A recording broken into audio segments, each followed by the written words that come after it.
All right, well, have a seat here. Let's talk about this bad boy. Sure. It's a guitar. It's just got a lot of strings on it. Yeah, and I don't know how to play it. It's no different. They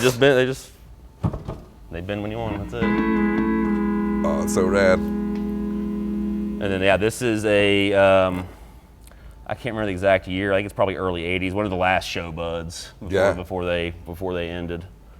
And I take it over to Jeff Surratt here in Tayani as the show pro. Makes beautiful guitars, and he keeps this thing running for me. That's killer. Got what, 3 levers? You got knee levers? 3 pedals, 4 knees. Oh, cool. That's a lot of options for twang. Yeah, well, that's about the standard. But most guitars anymore have more than that. Yeah. I have another one home that has a 5th knee lever for a vertical one. Like an up and down one. Yeah. Crazy. There's one here to raise, and then there's plenty of guitars that have a second one you can catch on the inside here. I've seen that. Yeah. Yeah. So tell me how you're using these pedals through this bad boy. Yeah. I just started at the beginning. I got a Peterson strobe tuner, which playing steel is pretty much the standard. I was going to say, for steel, that must be kind of necessary, right? Yeah, because I keep it in the sweetened tuning that helps the cabinet drop. You know, when you pull up one string, so the other string slightly can go. Right. So it's made to compensate for that. Well, that's handy. I always wondered what that was for. That tuner. I had one of those and couldn't read it live and hated it. You know? Yeah, people really they're a little bit tricky because the input on them can be kind of hot. Like people go to tune their guitar and they always just flip their volume all the way up, and it actually kind of overdrives it. So if you hit it with a lower volume, especially on like a 6-string, always try to go to the neck pickup, even roll some of the high stuff off, and just a little bit of volume, and it's smooth as can be. No kidding. You hit it real hard, and everything's jumping. Everybody's like, I hate those things. I can't read them. Yeah. But if you hit them with a kind of a medium signal, they're real smooth. That makes sense. I've always played high gain stuff, and honestly, I thought I was going to have a goddamn seizure looking at that thing before. That's just you're driving it. That makes a lot of sense. Yeah. So yeah, just roll some of the volume off, and it'll be nice and smooth. All right. Well, from that Peterson, you're going into that full drive. Yeah, I'm like jumping this way. Okay. The full drive, that's usually my leave on all the time for 6-string, especially when I was playing to the super all the time. I'd use that to kind of choke volume because I had the super cranked up for when I needed the really loud steel. It'd be a little loud for 6-string, so I'd kind of choke the volume back with that a little bit and get a little bit of the drive I wanted. So go from there and then to the JHS, the Haunting Mids, which is pretty much just like a mid boost? Yeah, it's pretty much like a parametric EQ, just designed for the mid-range area. It's super clean, super transparent. Yeah, it's really nice.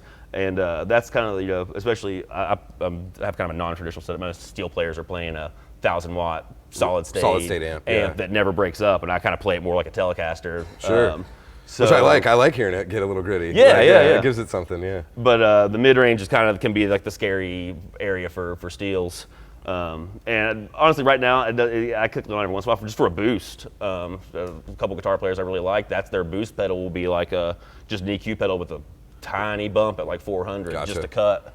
But I mainly have it on there for if we got to travel and I got to go use a backline amp somewhere. Sure. Yeah. Because some of those, especially some of those reissue amps and stuff, the speakers just don't want to handle it, and they kind of crap out, and I can kind of at least control what I need there. So it's really handy for that. And then I go down to the double barrel by JHS, which I absolutely love. Yeah, those are awesome. Yeah, it's got kind of like a tube streamer side and kind of a Klon cleaner side. And it's super usable. Yeah, let's hear that bad boy. Yeah, and again, that's not usually running on steel, but I do stuff different every night. And if it's right, it definitely has been, So.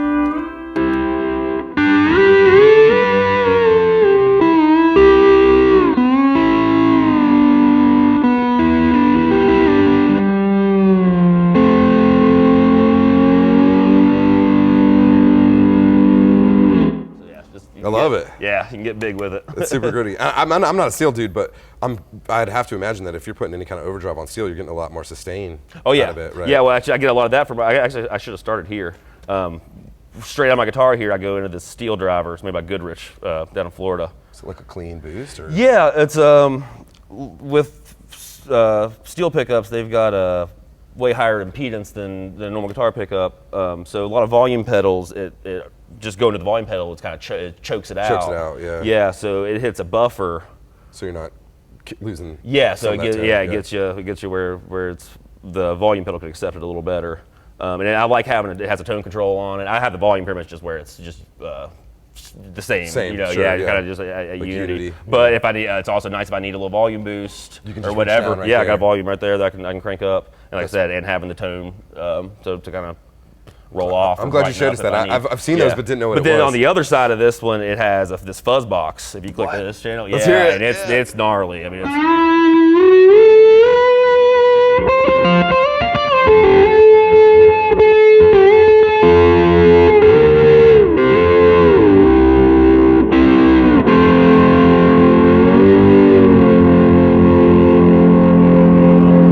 That's a super. Sustain as long as you It's want. a really smooth fuzz too. It's not yeah, like at it's all great gated. it's great for Yeah. six string. It's just a really Yeah. good fuzz unit. I've actually been meaning to keep my eye out for a second one.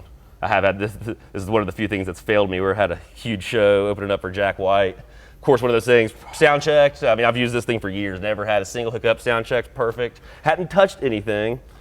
Went out, then came back out to start our set. I sit down. That's I've the got worst feeling in the absolutely world. nothing. Yeah, and what a terrible feeling. It was just the jack. Something in the jack for this thing had shorted and just touched it, pushed up against something. But I'm sitting here trying to No signal. scramble. Yeah, get around it, figure out where it is and get around it.